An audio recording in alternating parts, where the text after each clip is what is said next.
Hey everyone, welcome back to my channel. কেমন আছেন সবাই? আর খুবই অসুস্থ হয়ে পড়েছিলাম বলে ভ্লগগুলো দিতে পারিনি।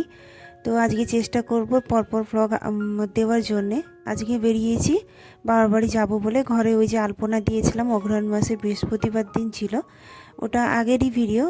তো ওই কলকাতা দিয়েছিলাম। তারপর ওর মামার বাড়িতে এসে ভাইকে বললাম যে তুই যখন বেরোচ্ছিস বাইরে তো আমাকে একটু নিয়ে চল, বাবুনের একটু চুলটা কাটবো, খুব বড় হয়ে গেছিলো। তো ওকে নিয়ে এসেছি চুল কাটাতে। এখানে চুল কাটাচ্ছি আমি কিছুক্ষণ আগেই, এখন 12:30 মতোই বাজতে যায়। এইমাত্র পৌঁছেছি বাবার বাড়িতে, বাবার বাড়ির সামনেই, কাছাকাছি খুব। যাওয়ার সময় এই যে চা খাওয়ার প্রজাপতি বিস্কিট আছে আর বাদাম নিয়েছি মায়ের জন্যে। বাবুন একটা চিপস নিয়েছে, সামনেই বাড়ি আমাদের।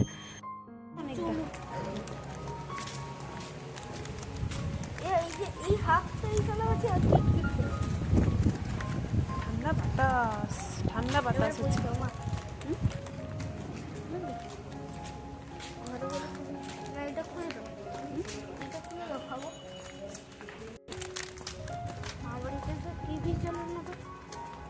টিভি চলবে না কেন? টিভি চলবে না কেন?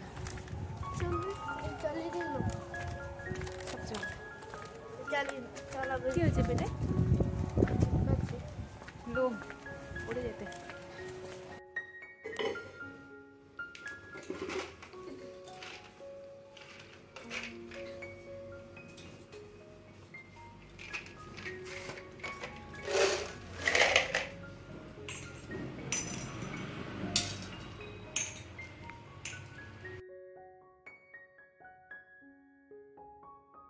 তো কালকে এসছি বাবার বাড়িতে। তারপরের দিন সকালবেলা বাবুনকে নিয়ে যাচ্ছি দাঁতের ডাক্তার দেখাতে। ওর একটু সামনের দুটো দাঁত না খুব ব্যথা বলছে, যখন ওর দুধ দাঁতগুলো পড়ে গেছিলো, তো আবার যে নতুন দাঁতগুলো বেরিয়েছিল, তো ওই দাঁতগুলোতে নিয়ে নিজেই ছাদে পড়ে গেছিলো খেলতে খেলতে। তো ওই দাঁতে আঘাত লাগতে দাঁত দুটো ব্যথাও আর মাড়িটা ফুলে গেছে। সামনে দুটো দাঁতই। মা যাবেন মাসির কাছে। মাসি এইখানে আমাদের পাশে মাসিরই দোকান আছে আমার, সেজ মায়ের পরে যে বোন মাসি, তো ওই মাসির দোকান আছে, আগেও দেখিয়েছি আপনাদের। তো ওই দোকানে যাবেন মা, আর আমি যাব বামুনকে নিয়ে দাঁতের ডাক্তারের কাছে। তো চলুন ওকে দাঁতের ডাক্তারের কাছ থেকে দেখিয়ে নিয়ে এসে আর বলি যে দাঁতটা একটু উঁচু হয়েছে, তো ওটাকে কিভাবে ঠিক করা যায় একবার দেখিয়ে যাব। কি বলেন দেখি ডাক্তারবাবু, তারপর না হলে আপনাদেরকে জানাচ্ছি, আপনারা ব্লগটার সাথে থাকবেন। আমাদের ঘর অনেক দূরে, নাকি হোটেলে খাবি?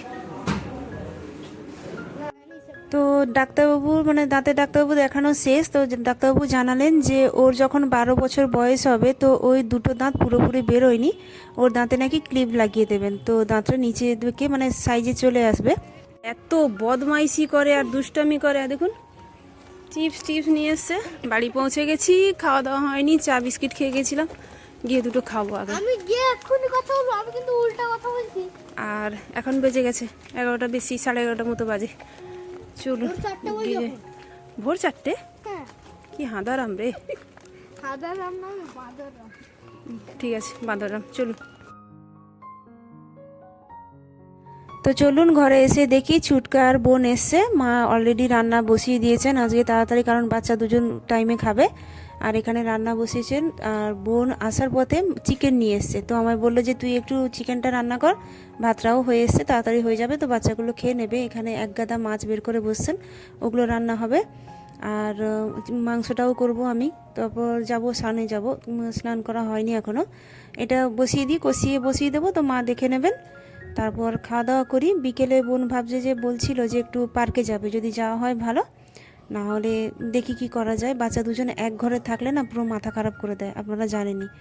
ওদের যত পায়ে হাতে ধরে নিয়ে আসুন না কেন মামার বাড়িতে, যত বুঝিয়ে নিয়ে আসুন, যত আপনারা আপ্রাণ চেষ্টা করে বোঝানোর চেষ্টা করুন যে তোরা একটু ঠান্ডা থাকবি, মামার বাড়িতে একটু সুস্থ ভালোভাবে থাকবি, তাহলে আমরা একটু সময় কাটাতে পারবো ভালো করে। কিচ্ছুতেই শোনে না, কিছুতেই কোনো কিছু কাজ করে না, কোনো মন্ত্র কাজ করে না। তো দুজনে দুষ্টামি করছে ঘরের মধ্যে, চিৎকার চেঁচামেচি শুরু করে দিয়েছে। আমি মাংসটা বসিয়ে দিয়ে স্নানে যাব। আমার কিন্তু ভীষণ খিদে পেয়েছে। সকালবেলা যে ডাক্তারের কাছে গিয়েছিলাম না, কিছু খাওয়া হয়নি, শুধু চা বিস্কিট খেয়েই গিয়েছিলাম। তো চলুন খাওয়া দাওয়া করি, আপনাদের সাথে পরে কথা হচ্ছে। আর এখানে দেখুন বাবুনের অবস্থাটা দেখুন।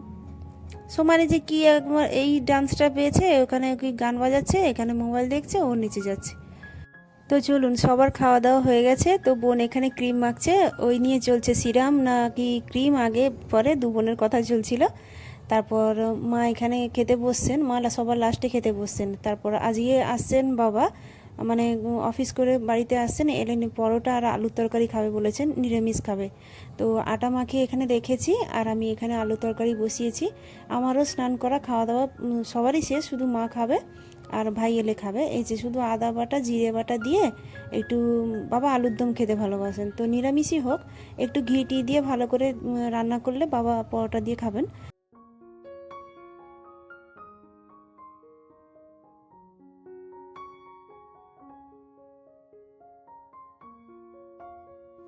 তো বাবা চলে এসছেন, এখন প্রায় 4টে সাড়ে 4টে মতো বাজতে যায়। আর ছুটকার বাবুনকে দেখুন বাবার পেছনে লেগে আছে, কী সব খাবার নিয়ে এই যে নেচে আছে। বাবা একটু ফল নিয়ে এসছেন ওদের জন্য, আর মিষ্টিও নিয়ে এসছেন। ওইগুলো নিয়ে দু ভাইয়ের মোটামুটি চলছে, কোনো জায়গায় শান্তি নেই, একদম শান্তি নেই বাচ্চাগুলোকে নিয়ে। আর বোনও এখানে বসে আছে, আমরা সবাইও এখানে আছি।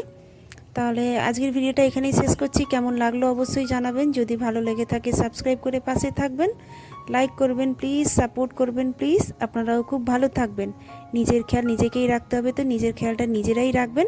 তাহলে ভিডিওটা আজকে এখানেই শেষ করছি। আর